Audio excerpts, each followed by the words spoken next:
Welcome to God Speaks Today. My name is Andy Croft and I pastor a church called Soul Survivor in Watford.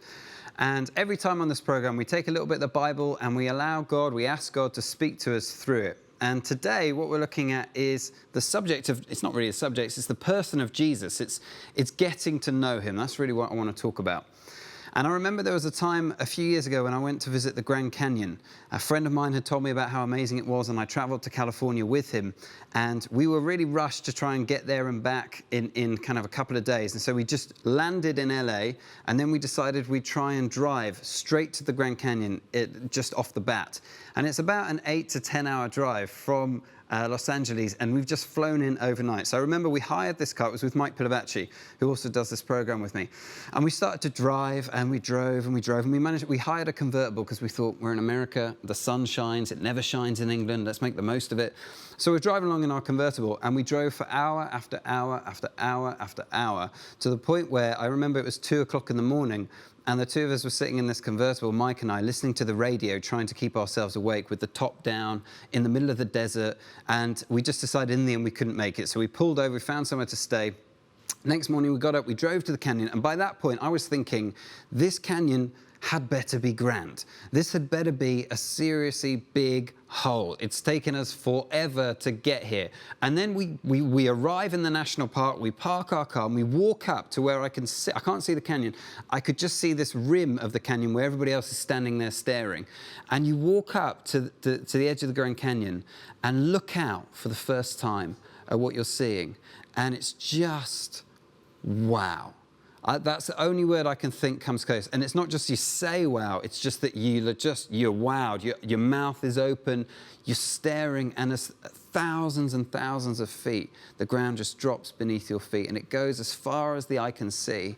And then after staring at it and just having your mind blown by it for a while, then what you have to do is get back in the car, and you drive for like 2 or 3 minutes down the Grand Canyon. You get out again, and again, it's like a wow. It's this whole thing all over again. And after a little while, we actually decided we'd walk down inside the canyon, so we went down a little bit. And as you walk inside, you get this whole other view that you can't get from the top. And again, it's a wow. And every view is a wow. Every angle is this new way of seeing and understanding this incredible sight. The same is true with Jesus. So it may be you already know him, it may be you're watching this and you haven't given your life to him, you don't know what he's like, but he is a wow. Seeing and knowing Jesus is meant to take our breath away. And so often it doesn't. And maybe you're like me and you can find at times that your relationship with Jesus, it can become a little bit 2D. It can become a little bit dry and difficult to know him. It just seems a bit flat. And when we talk about knowing Jesus, one of the things about this talk that I was thinking through is, well, how practical is this, just to talk about knowing him? How does that help us live our lives? But one of the best pieces of advice I ever got was from this legend called Brother Andrew, who used to go and smuggle Bibles into Eastern communist Europe. He wrote a book called God's Smuggler, and he's lived a life of adventure ever since that time. And I remember meeting him when he was in his 70s, and I said to him, you know, Brother Andrew, you're kind of in your 70s and you are on fire for God. I'm in my 20s and that's where I want to be when I'm your age. What's your secret? How do I get there? And I remember the answer he gave me was so simple. It was just stick close to Jesus. And at the time I thought, there is no way that can be the secret. Like, it has to be more complicated than stick close to Jesus. But as the years have gone on since he said that to me, I've realized that is the key. And so knowing him and allowing him to speak to us in a way that we haven't seen before, getting that wow of who he is one of the most practical things we can ever do as followers of Jesus. And so I want to take us through the 4 Gospels. It's imagine as if we're driving along the canyon, we're going to get out at each of the 4 points, and every one we're going to take a look at the same Jesus, the one Jesus, but from these 4 different angles. Matthew, Mark, Luke, and John, they're writing about Jesus, but they all show different aspects to his character. Just as if 4 friends were to write a story about your life, they would all write it about you in a slightly different way. That's what Matthew, Mark, Luke, and John are doing. And so I just want us to, even with the Gospels, we have to narrow it right down to a tiny snapshot. So we're just going to look at the way they introduce Jesus, each of the 4. And they each show him in a slightly different way. So to sum it up, Matthew is trying to help us understand that Jesus is the king. Mark wants us to understand that Jesus is the servant. Luke is trying to show that Jesus is the perfect friend. And John wants us to understand that Jesus is God. Now, of course, Jesus is God in all of them. He's the king in all of them. He's a servant in all of them. It's just that they have a slightly different emphasis on those things in the four Gospels. So Matthew's Gospel, how does Matthew start? The way you start a gospel kind of tells you how it's going to go on. And Matthew, if you have a Bible, why don't you open it with me? But in Matthew chapter 1, verse 1, Matthew says this. This is the genealogy of Jesus, the Messiah, the son of David, the son of Abraham. And then he's got this long list of names that very few of us can pronounce. And Jesus is introduced like that. And what is he saying here? The first thing to understand is the context of Israel and what was going on at the time. At the time Jesus was born, the Romans were ruling Israel. Before that, it was other nations that were ruling Israel. They'd been ruled for hundreds of years, with only a few brief exceptions, by foreign powers. And the Israelites were longing for someone to come in who was going to be their king. There was talk of that in the Old Testament. A Messiah was promised. And that's what they were longing for. And the whole thing about the Messiah in the Old Testament, a massive aspect of who he was going to be, was that he was going to be a descendant of David. So he was going to be David's great-great-great-great-great-great-great-grandson. Knowing that there's that longing, you look at those words again, and straight away we get a little bit of what Matthew's trying to say about Jesus. Jesus is coming into the world, and he's the descendant. It says it names Abraham, David first, and then Abraham second. He's part of the Jewish people. And then there's this long list of names, and then you check it out in verse 17. It says, thus there were 14 generations in all from Abraham to David, 14 from David to the exile to Babylon, and 14 from the exile to the Messiah. And when I first read that, I thought, well, that's an interesting coincidence. What's the significance of the number 14? And actually what it is in Hebrew, numbers, that the letters of the alphabet have an equivalent number. And if you add up the Hebrew letters of the name David, you get number 14. And so what Matthew's doing here, and it's a strange way to do it, but what he's doing is he's saying, David, David, David. He's saying Jesus has come into the world and he's descended from David. And then the next thing that happens in the intro of Matthew is it's all about Joseph. I'd never noticed that until someone pointed it out. But Matthew doesn't really talk about Mary. He talks about Joseph.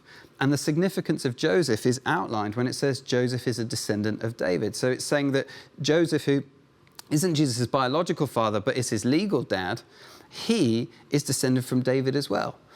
And then it goes on and it talks about how they all go to Bethlehem together. And you read about Bethlehem, you think, what's the significance of Bethlehem? How does that connect with royalty?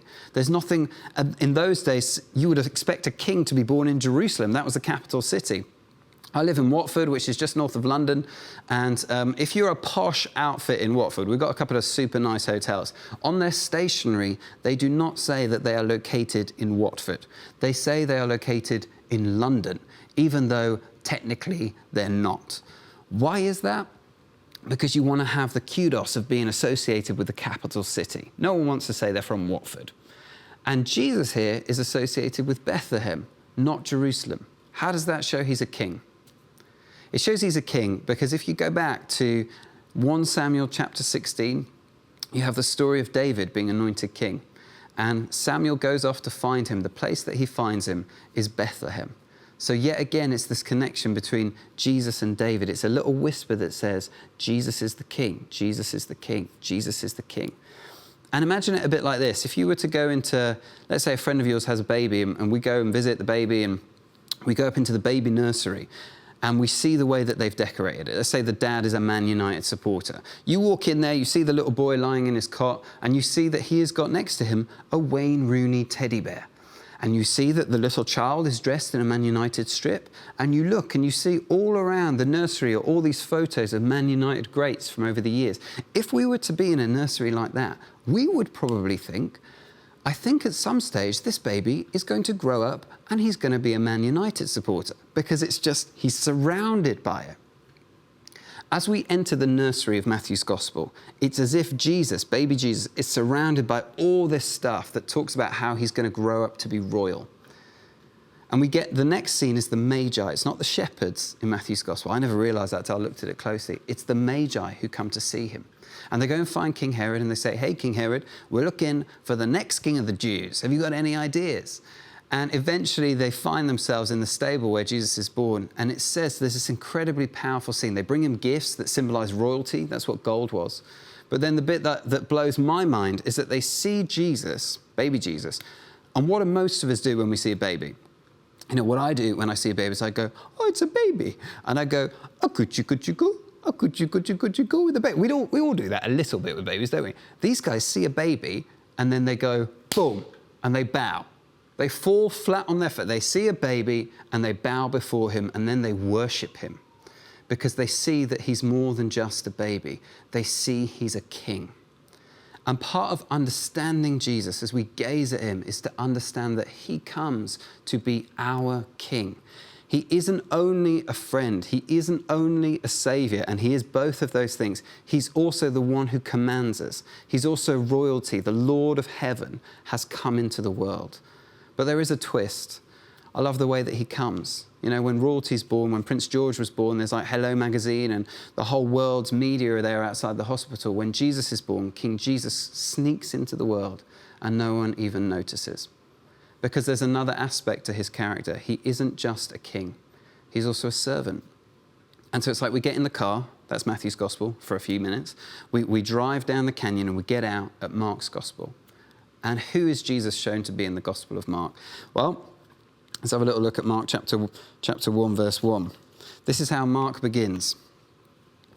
The beginning of the good news about Jesus, the Messiah, the Son of God. And then it's like, boom, Jesus is off to the races. Jesus does not get born in this gospel. There's no story of shepherds, there's no story of Magi, there's no Mary, there's no Joseph. Jesus just arrives at the start of the gospel as a 30-year-old man, and he starts to do his ministry. And when I first read that, I thought, why is that? What's Mark trying to do through that? Why not tell us these stories? And part of it, I think, is because Mark is showing Jesus to be the servant. And when someone is there to serve us, their family history is not that important. Like if I'm in a restaurant and the guy comes over and says, you know, what do you want to eat? I don't say, can you please tell me who your granddad was? I don't care who his granddad. If they're there to serve us, we're not interested in the family history. When you're a king, that is important. You know, it does matter who your granddad is if you want to be the king, but not when someone's a servant. And Jesus arrives and he explodes in the Gospel of Mark. It's all full of action. It's full of him serving people. So there are 17 miracles in just 16 chapters. Every 2 minutes, if you read the Gospel through, we'll see that he's healing someone, or he's setting people free, or he's raising someone from the dead. And what's even more impressive is Jesus as a servant isn't just setting people free. He's doing things that are impossible. And I remember a few years ago, there was this Adidas advertising campaign that came out for their stuff. And I loved watching the adverts because I'm quite into sport, and they're all full of kind of people doing sporty things. So you'd have someone running the 100 meters in a super quick time, or you'd have someone scoring an amazing try or scoring an amazing goal from the other side of the pitch. And always it would be in black and white with this kind of pounding motivational music in the background. And then at the end, the screen would just go black, and you see the 3 white stripes come up, and Adidas. And then the slogan that they were promoting at that point was, Adidas, impossible is nothing. I remember seeing that and thinking, I must buy myself some of this Adidas. And so I did. I went and bought Adidas. I tried on the Adidas. I played football in the Adidas. I tried running the 100 meters in the Adidas. And what I found with Adidas is that impossible is still, in fact, impossible. It doesn't seem to make any difference to me. If there's anyone who can take that phrase and it applies to them, it's Jesus in this gospel. It's the servant Jesus. Impossible is nothing for him. So what's your impossible? Whatever it is, whether it's an addiction, whether it's something we feel like we haven't been forgiven for, whether it's a lack of purpose, he comes to serve us. It's another wow moment. That's what he comes to do. And already, and we just looked at a couple of verses, already you've got this picture of him that just begins to fill up. It's like he's royal, and yet he's a servant, and there's that tension there. And one of the ways, and this is just one way that I find helpful, you might not find it helpful, for me that I try and connect those two pictures, is I sometimes imagine what it must be like, you have to bear with me, what it must be like to ride around on the back of a lion. And you have to think it would be pretty cool to be able to ride around the back of a lion. So if I'm able to walk through Watford, on the back of a lion, I would walk through Watford and I think I need to draw some cash out. So I'd say, lion, take me to the cash point, and he would. And I'd queue there, and if you're in the queue for the cash point, no one's going to push in front of you if you're sitting on the back of a lion. Why not? Because you can just say, lion, rip his face off. And the lion would do that. And no one's going to mess with you when you're on the back of a lion. And yet at the same time, if we were sitting on the back of a lion, we would know who was in charge in that situation. You're not going to pick the lion's nose. We're not going to pull the lion's ears. Why? Because he's a lion and he will eat you. And so you're in this situation where there's this powerful creature that's serving us, and yet at the same time we know who's in charge, and we're not the one in charge. Jesus comes as the royal king, and yet he comes as the humble servant. But when he's serving, he has biceps. So that's just another little wow. Right, then we get back in the car, we drive a little bit further, we walk down the Grand Canyon this time. We're walking inside, and this time we come to Luke's Gospel and the way that Luke introduces Jesus. And this is one of my favourites. I love the way that it starts. So the curtain draws back in the Gospel of Luke, and they're in the temple. We're in a temple with a guy called Zechariah, and the angel Gabriel appears to him. So I'm just going to start to read. Angel Gabriel kind of appears down there. Verse 11, then an angel of the Lord appeared to him standing at the right-hand side of the altar of incense. When Zechariah saw him, he was startled and was gripped with fear. But the angel said to him, do not be afraid, Zechariah. Your prayer has been heard. Your wife Elizabeth will bear you a son, and you are to call him John. But Zechariah doesn't believe the angel Gabriel. And so in verse 18, a little later, it says, Zechariah asked the angel, how can I be sure of this? I'm an old man, and my wife is well along in years. I love that, because it's like, well, excuse me, Mr. Gabriel, even though we're in the Holy of Holies in the temple, I'm not entirely sure that I can believe you, because I am old. And then it basically is saying, and have you seen my wife? Like, have you seen my wife? You think my wife's going to have a baby? These guys are in their 80s, so he's really not sure. And I get the sense that Gabriel's a little bit frustrated, because it just says, when he asks that question, it just says in verse 19, the angel said to him, I am Gabriel. So it's like, how can I be sure? Because I'm the angel Gabriel, you moron. Anyway, Gabriel goes on and says you're going to be struck dumb and you're not going to be able to speak until John the Baptist is born, which is the kid that he's prophesying. So that's the opening in Luke. And remember, Luke is going to show us that Jesus is the perfect friend. Who's the next person that we meet? The next person is Mary. Gabriel goes off to visit Mary and says to Mary, you're going to bear the Saviour of the world. And Mary's response is totally different from Zechariah. She just says, okay, may it be to me as you have said. But just think about Mary. What's she got? Nothing. She's a peasant girl. She's probably about 14 years old. She's not a queen in a palace. This is the gospel that tells us they couldn't even find a room for him in an inn. So Mary can't even give the Saviour of the world a room in an inn. And then the next people that we meet in this gospel, the shepherds. I love the scene with the shepherds. The shepherds are there just down the road from where this is all happening. Yeah. And just think about this. The Magi have traveled from like miles and miles and miles all the way to this neighborhood, following the star and doing all that because they know something's up. The shepherds are 2 minutes away from where it's all happening and they have no idea. And they're just there with their sheep. And the thing about the shepherds is they don't seem like they're particularly on it. Being a shepherd is a low kind of ranking job in that society. And we know these guys are thick because they weren't just shepherds, they were night watch shepherds. So they could only be trusted to look after a sheep if the sheep was asleep. And they're there doing their jobs, and then suddenly another angel appears. I don't know if it's Gabriel or not, I have to check. But the angel appears and just says, hey guys, great news. Saviour's going to be born. Peace to everyone. The backing vocalist angels at that point hop out from behind the clouds and they start singing their song. It's this whole thing. And the angels start having a party there in the stars above the shepherds. And at that point, the shepherds think, oh my word, I think something's happening. I think we should go and see what's going on. And they rush off to the stable. And you don't hear, they don't bring gifts. They're not bringing gold and frankincense. But they just turn up. And poor old Mary's just given birth with a whole load of shepherds rocking up saying, hey, we haven't brought anything for you, but we just wanted to come and see your baby because a choir of angels just told us about it. And so how does the perfect friend get introduced in the Gospel of Luke? The first people we meet, Zechariah, who doesn't believe anything, Mary, who doesn't have anything, and the shepherds who don't know anything. And here's the point. He is the gift to us. Jesus is the gift to us. He comes to be the friend for us. We think I need to put a good face on. I need to put my best front on. I need to be kind of on my best behavior if God's going to be close to me, if God's going to have a relationship with me. But right the way through all of the Gospels, but especially this one, you see that's not the case. All the way through, he's finding the lost. He's seeking out the sinners. He's deliberately hanging out with them. He comes to be the gift to us. And so we turn a corner in the Grand Canyon and we come to our final view. The sun begins to set and we're in the Gospel of John. And how does John introduce Jesus? By the time you get to John writing his Gospel, this is the last one that was written. And so John must have been an elderly guy by the time he came to write it down. And I don't know, but I imagine him sitting in his cave on the island of Patmos with his kind of little quill, thinking, how can I introduce Jesus? What could I possibly say? And the Gospels, they all start a little bit differently. Mark, who wrote his first, he starts with Jesus as a 30-year-old man. Matthew goes a little bit earlier than Mark, and he starts with the birth of Jesus. Luke goes a little bit earlier than Matthew, and he starts with the birth of John the Baptist. And John goes just a tiny little bit earlier than Luke, and he starts at the beginning of all time.